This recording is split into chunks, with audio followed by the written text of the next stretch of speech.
Okay then, so what we're here to talk about is being an editor and an author who works with editors. The title of our talk is something along those lines, and it's what we're supposed to be talking about today is all about finding an editor and managing that relationship. We have several people with us here from a range of different skills and parts of the industry. So let's introduce ourselves and go from there. My name is Nick. I'm a proofreader and editor. With me today is Alex. Who are you, for those not familiar with your work? Hi, so I'm an editor, translator, and writer. As editor, I've published over a dozen anthologies. Primarily, I'm known for the Unidentified Funny Objects annual anthology series of humorous anthology, science fiction and fantasy. And we've published all kinds of authors, from New York Times bestsellers to people selling their very first story.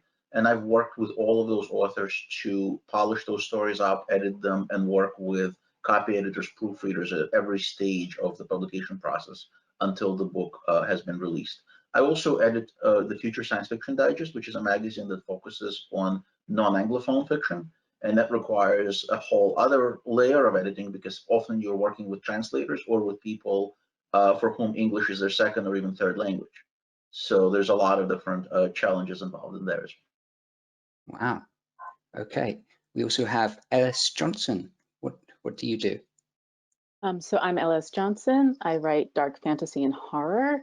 To date, I've had over 30 short stories published, and I've also self-published 4 books, with a 5th coming out in June. Before this, I worked in publishing for about 12 years as a production manager. So a lot of traffic cop work between editors, proofreaders, designers, and printers. Wow. We also have Kelly Frodoll. How are things with you today, Kelly? Good. I'm a freelance copy editor, working with traditional publishers and indie authors. Been doing that freelance for about 6 years. That's mostly my experience. Awesome. And last but not least, we have Primi Mohammed. I'm a scientist and a writer. I've had about 30-ish short stories published, and I've also self-published one novella, which just came out in audio a couple of weeks ago, which I'm very excited about.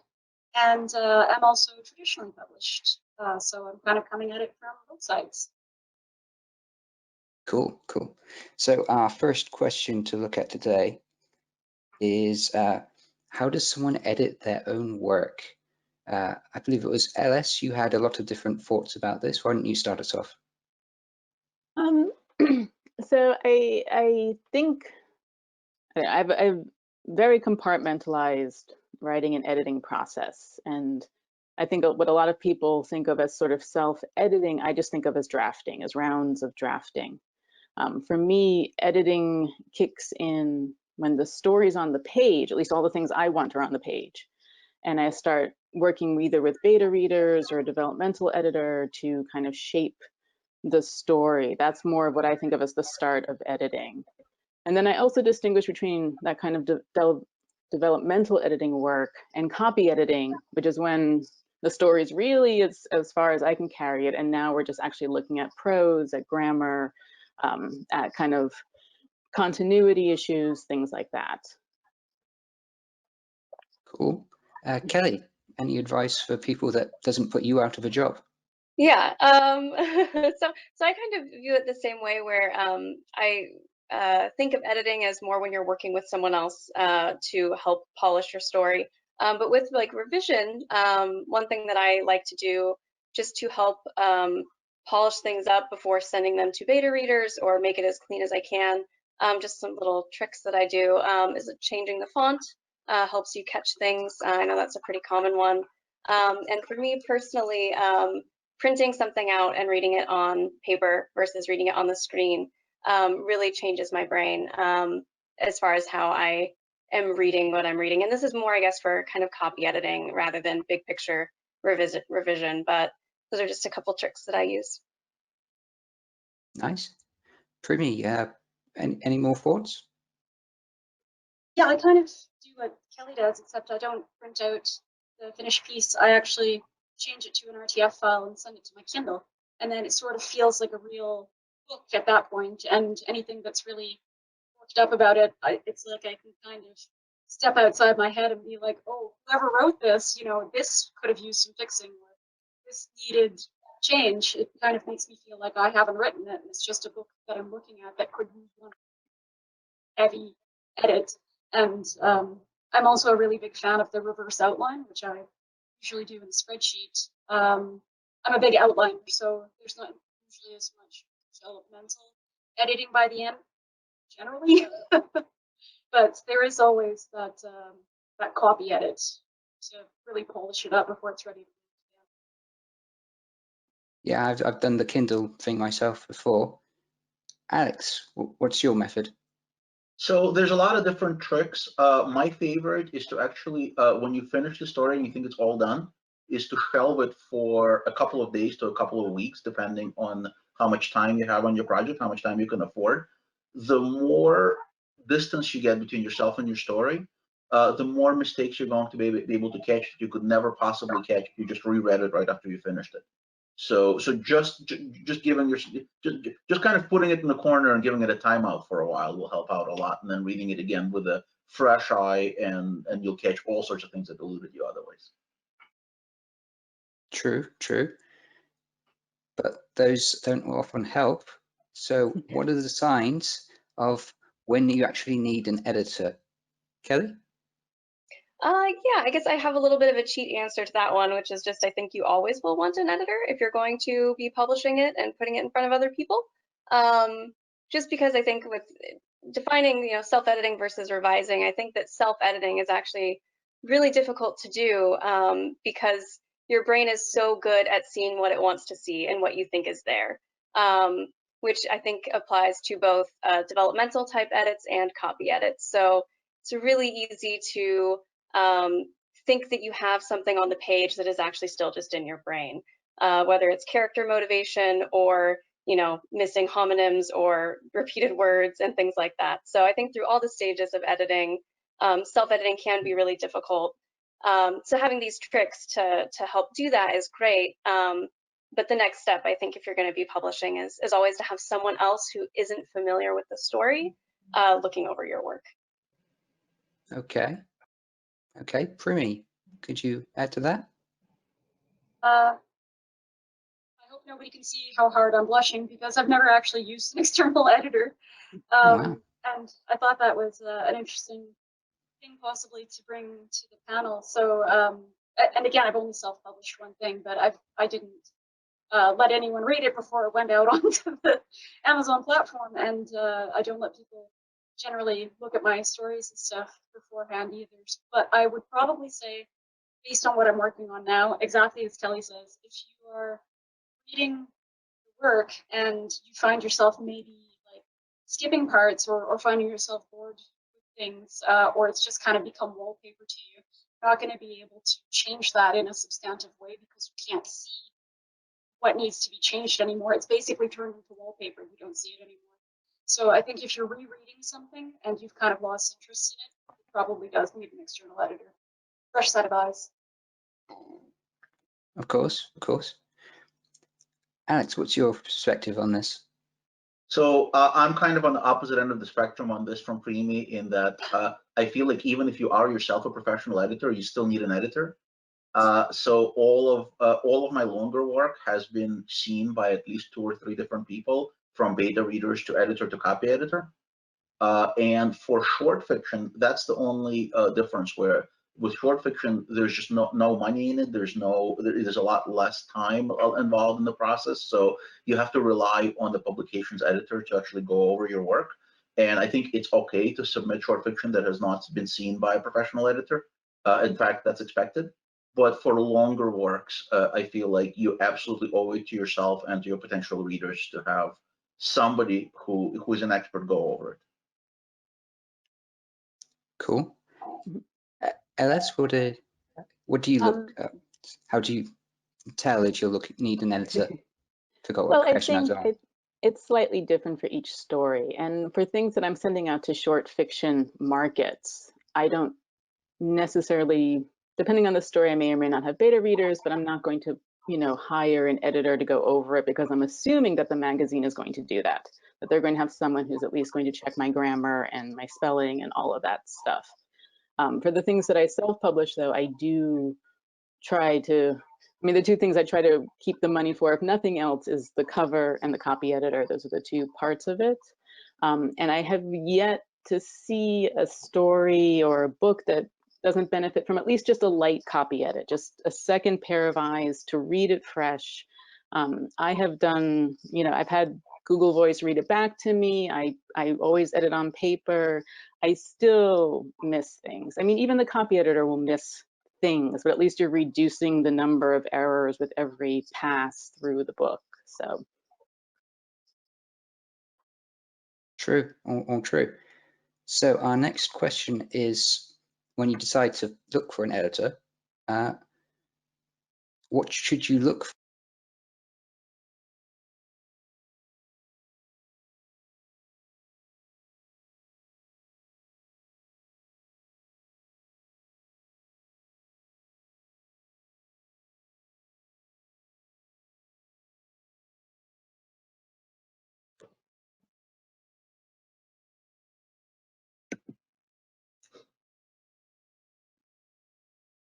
There we go.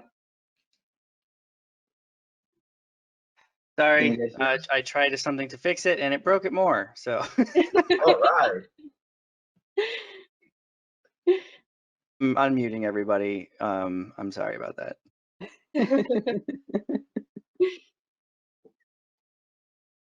All right, sorry about the hiccup there. If you're watching on YouTube, we're just all muted from each other. Okay, so where were we? Right, what should you look for in an editor when you actually decide to go out and find one? Alex. So the first thing you have to ask yourself is, what kind of editor are you looking for? Because different editors do different things. You have developmental editors and you have copy editors, which is which is what mostly you're going to be choosing from when you get to a certain stage with your novel or any kind of longer work. A developmental editor will focus on what's going on with your pacing, consistencies in your story, any kind of mistakes, plot, plot suggestions, things like that. A copy editor, for the most part, will only focus on readability of the text. They're not going to so much worry about whether the story is interesting or not and how well it flows. So you have to decide which kind of an editor you want. At that point, optimally, if things go really, really well, your publisher will be finding those for you. So you're gonna, your agent is gonna submit the book to for publication, and they're gonna assign you an editor. If you're working as a self-published author or with a small press, then a lot of that legwork may be on you. And if you don't already have somebody that you work with, like Kelly or somebody else who kind of has their own shingle hung up and does this as a freelancer, your best bet is to talk to some of your other favorite writers who already had books published and ask who they've worked with, and they will make recommendations, and they will also tell you who to stay away from. Cool. Alice, what are your thoughts? Yeah, pretty much the same thing. I've found people for myself and for other fellow writers through word of mouth recommendations. I did also once talk with an editor. We didn't end up working together, but she's definitely on my list because I read a book that just I thought was really like mine in voice and style. And then I looked in the back of the book and there was the copy editor listed. So I just looked her up. She freelances and she's definitely on my list of potential people to work with in the future. Okay. Kelly, what do you think are the good points of an editor? Yeah, as far as where to look for one, I think that getting references from people is a great way to get started. As far as what to look for in an editor, I think that just one thing to point out that maybe authors don't think about right off the bat is to make sure you talk to your editor before you start working together. Just a couple emails back and forth to get a feel for their communication style. Because you can have two very good editors who have very different communication style that could make it either fantastic or frustrating as far as that process goes. So I think that having a little bit of a conversation with your editor before you get started is a really good idea, just to make sure that your guys' expectations are the same, to make sure that your communication styles match up. And if you have any preferences, if you like a very blunt, straightforward editor, or if you like someone with a lighter hand or a heavier hand, or if you have a communication style that you prefer, letting your editor know that can help them kind of adjust accordingly. So I think that's an important thing to keep in mind. Okay, cool. Primi, what are your thoughts on the matter? Yeah, I agree with all of this, especially word of mouth. I'm a really big believer in word of mouth, especially things like this. I would, if I was going to be hiring an editor for anything I was going to self-publish, I would certainly go to the friends I trust and say, hey, who did you work with? How did that go? What was expectations management like? Were you able to get your, kind of your styles aligned and your expectations aligned? And another thing I find, I would probably also look, like Ella said, at the works they've already edited and see if it kind of lines up with what I would like to see, even maybe my style, because I know a lot of editors that actually are also authors. And if I look at their stuff and it's very, very different from mine, or wildly different, say, style or genre or something, maybe I would go work with somebody else and they would be closer to what I'd be looking for in a final product. All right. So a lot of you have been talking about getting recommendations for editors, but what if someone doesn't know someone who is already an editor? Alex, what do you do in that situation?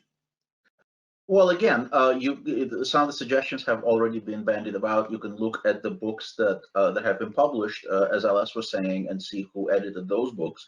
You can reach out even to the authors that you don't know. We live in the age of the internet. You can message your favorite author on Twitter or on other social media platforms and say, hey, I love your work. Could you recommend any editors for me? And very often they will. I also have to say that an important part of choosing your editor is also your budget. There is a fair amount of range between what somebody with a lot of experience might charge versus somebody who is new and just breaking in, and they may still really be good, but but it could vary quite a bit. And I wonder if you guys want to maybe talk about what those numbers are like, because I'm sure that anybody looking for an editor, that's budget is going to be in the back of their minds. Okay, Ellis, would you like to go into those? Yeah, so I also just wanted to mention too, I mean, if you're really starting from ground zero in this search for an editor, and you're willing to kind of wade through a whole range of editorial skill sets and resumes, places like K-Boards and 20 Books to 50K have a lot of people recommending editors on them, and a lot of editors hanging out their shingles, and that's at least a starting point for you. Just be sure to do your due diligence, make sure that they've actually edited things before, make sure that those books are actually well edited and that they're within the same sort of genre voice sphere. And I think voice is important too. I mean, everyone writes in a different voice, and you don't want an editor who's going to come in and just kind of turn it all into plain prose on you, or try to impose their own style because they think it's the right way to write or something. Money-wise, I do not have much of a budget for anything that I self-publish. But I would say for, let's say, a 40,000 word novella, I've seen developmental edits running from 300 to 600 for that. And the copy edits that I've had are usually about 150 to 200 at the, tail end. And the developmental edit, I think, that's a whole nother ball of wax, but I do think at least finding even just like a proofreader to look at that last final manuscript and just say, hey, I read it through, and by the way, you're saying party when you mean part, and little things like that that don't always pop out at you. Okay, just to confirm, you're talking about dollars, because we probably have an international audience. US dollars. My bad, yeah. That's okay. Kelly, what are the numbers like for you?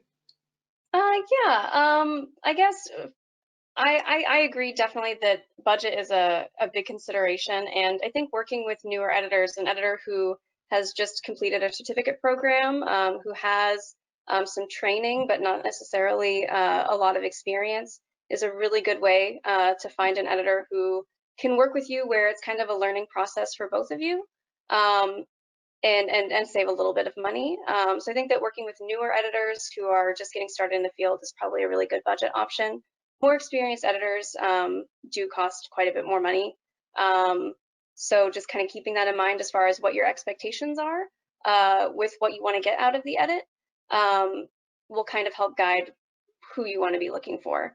I also want to throw out a couple editing organizations where you can find a directory of editors. There's the Editorial Freelancers Association, the EFA, the ACES, Society for Editors, and if you're local to the Pacific Northwest, like I am, the Northwest Editors Guild, and I'm sure there's other local editor organizations where you can kind of just look through a directory, see editor profiles, find their websites, and kind of just get a jumping off point for researching different editors that might be a good fit for you. And like Ella said, definitely due diligence, make sure you're researching who you want to work with and what they've done before to get an idea of what you can expect. Awesome, great. Pruni, do you have anything to add on to this? I don't think so, no. That is interesting to hear about the guilds and the organizations and stuff, though. Actually, I'm going to keep that in mind because I'm pretty sure we have a provincial guild that is literally just editors. I think it's called something like the Editors Guild of Alberta or something. So if I was going to self-publish again, I'd definitely look at that first. So thank you for the mention. Okay, so after someone's written something and found an editor, they have to actually get some feedback from them. Does anyone have any stories about giving or perhaps receiving bad news on the editing front? Alice, do you? Well, any of us who deal with short stories receive bad news on the editing front on the regular because we submit our stories for publication and most of them get rejected. That's part of the business. I think the first sort of editorial feedback that anybody who is starting out with short fiction is going to experience is something called a personal rejection. Some editors, and very few, and not all the time, but some editors will give you just a few lines of feedback of what might not have worked in your story for them.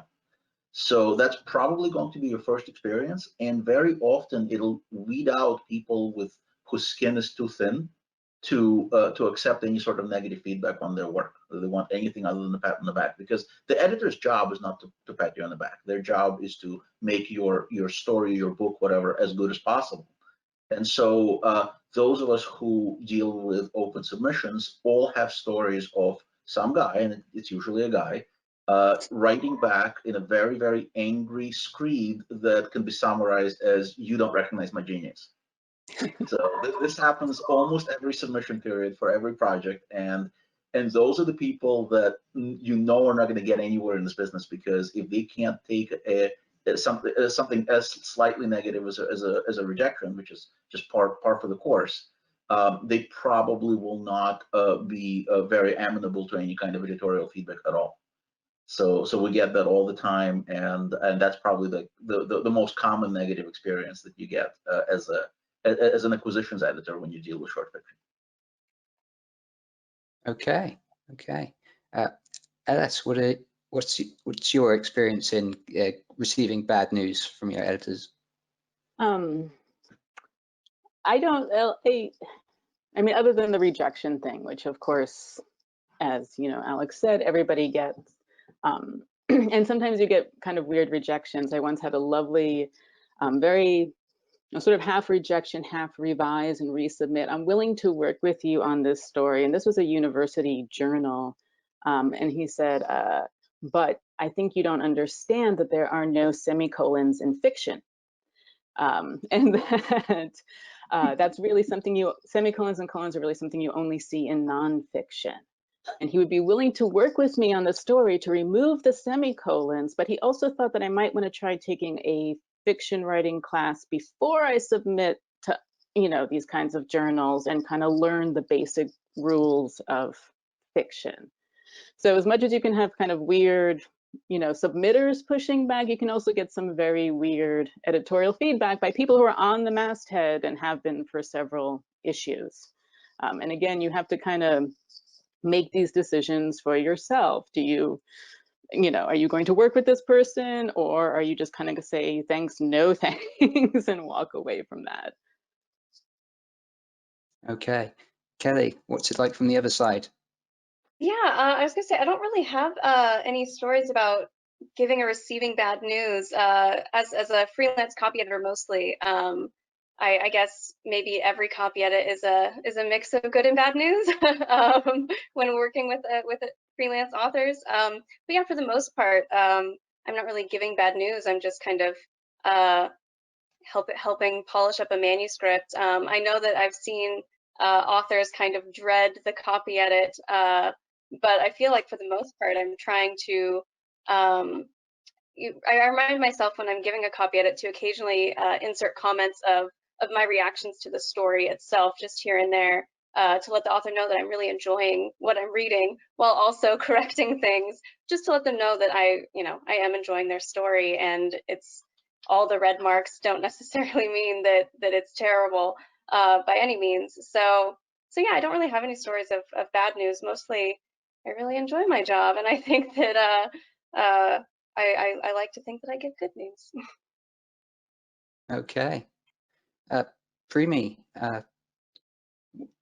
what are your stories about rejection, and if there has been any, that is? Not so much rejection, but occasionally, not occasionally, a surprisingly high proportion of the time I get back rejections from short story venues that say, we loved the writing in this, but we had no idea what was going on, or we didn't get this story, we didn't understand this story, and there's kind of nothing I can do about that. I'm like, well, I wrote the story and I understood what was going on, so thank you for, I guess, the feedback, but there's no changes to the story. So I find that a lot of those personal rejections don't have any actionable items in them. But I guess in terms of good feedback, quick anecdotes that are sort of similar to Kelly's. My debut novel was almost, aside from short stories, the first time I'd ever really been edited in my whole life. So it was kind of funny to get back the Word documents with the comments on the side that all had comments like, oh my God, or I can't believe this is happening, or oh no, exactly the same place as my agent had put those comments in the initial manuscript. So I was like, okay, so we're getting a reaction. This is good. So that was very fun to scroll through that and read all the comments.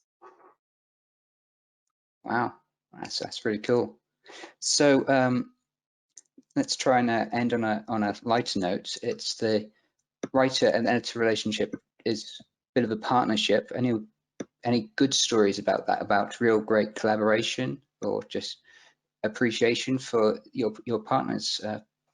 Ellis, would you like to jump off there, please? I love my developmental editor and I love my copy editor. I think they're both great. I save my pennies just to be able to send stories to my developmental editor because I think they always come out better for her input. And I just wanted to add to, when you're self-publishing, because I think that was part of the panel title, and you send something out to a copy editor, that's not like a dictation. I mean, you don't have to take on board every single thing the copy editor suggests. You can step things, you can leave it as is. It's your book. I mean, they're just pointing out to you, this is what we think, with our kind of, this is what we're seeing with our fresh eyes. You don't have to do that. They're just, providing that information to you. So don't feel like it's a dogmatic thing that's being imposed on you. It should be a two-way street. It should be a discussion. And when it works really well, your story is so much better for it. Okay. Kelly, what's a highlight for you? Yeah, I guess kind of what I already said. For the most part, I love working with my authors. I think, I guess just a quick note that, so I do both traditional publishers and indie authors. I work with both. And something that I really love about working with indie authors is that more back and forth relationship and communication. With traditional publishers, I get the manuscript, I copy edit, and I send it back to the production editor. which is great, and I love that, but I don't really get to interact with the author directly. So working with indie authors, getting that actual relationship that develops while working through an edit, I really enjoy. Lovely, lovely. Primi, what's a great story from you? Yeah, kind of the same thing. I love my editor at my publishing house, David Moore, and also copy editor, but it kind of happened the way Kelly described it. So I didn't know actually who had copyrighted my manuscript, copy edited my manuscript, because my editor sent it to the copy editor, and then she copy edited it and then sent it back to him, and then he sent it back to me. So it wasn't until several months later that I was talking to someone at the company, and she was like, "Oh yeah, I loved your manuscript. I was the one who copy edited." I'm like, "Yeah, thank you." Kind of a weirdly removed system, traditional publishing. Of course. Alex, any happy anecdotes on your part? Sure. I'd like to shout out Elektra Hammond, who is my copy editor for my novel, Eridanus Crown, which is kind of, you can see it floating over my head over there. Yeah. I pride myself on doing a lot of research for my books and trying not to make any of the sort of like the most amateur level mistakes, especially when it comes to areas I'm not as familiar with. So when writing epic fantasy, there's a lot of that, you know, how does armor work and how do horses work and all the things that we don't experience in our daily lives.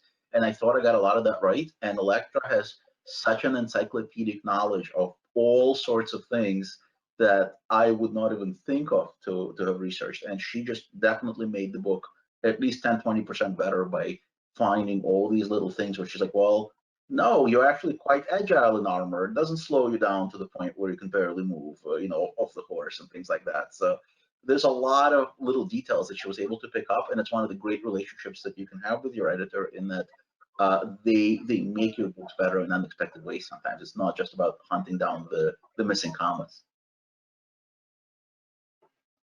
Okay. Unfortunately, we don't have time for audience questions. Also, I'm not sure that they're still able to hear us live. So for now, we're just going to say thank you to the panelists for joining and chatting with me. And for those curious, where the audience can find out more about you, Alex. Pardon me, say again? Just where can the audience find out more about your books or anything else you want to shout out? Oh, so alexschwartzman.com, just like my name, is my website. It has links to everything. I'm also on Twitter and Facebook. Okay. Alice, where can the audience find out more about you? So my website is called traversingz.com. You can find the link in my bio. And I'm also on Twitter, Facebook, and Instagram. And I have a Gumroad store when the link to that's in the dealer's room Discord. Okay. Kelly, where can people get in touch with you? Yeah, just kellyfrodoll.com and Kelly Frodoll on Twitter. Primi, anything you want to shout out? Yeah, I'm my website is premimohammed.com, my name, and I'm on Twitter a lot, and at Premisaurus. Okay, and I am Nick Hembury. I can be found just by Googling Red Pen for Hire. My website will be the top hit there. I'm going to see if I can actually end this stream now, or at least pass control back to someone else. Thanks again, everyone, for joining me. I thank you. Bye. Thank you.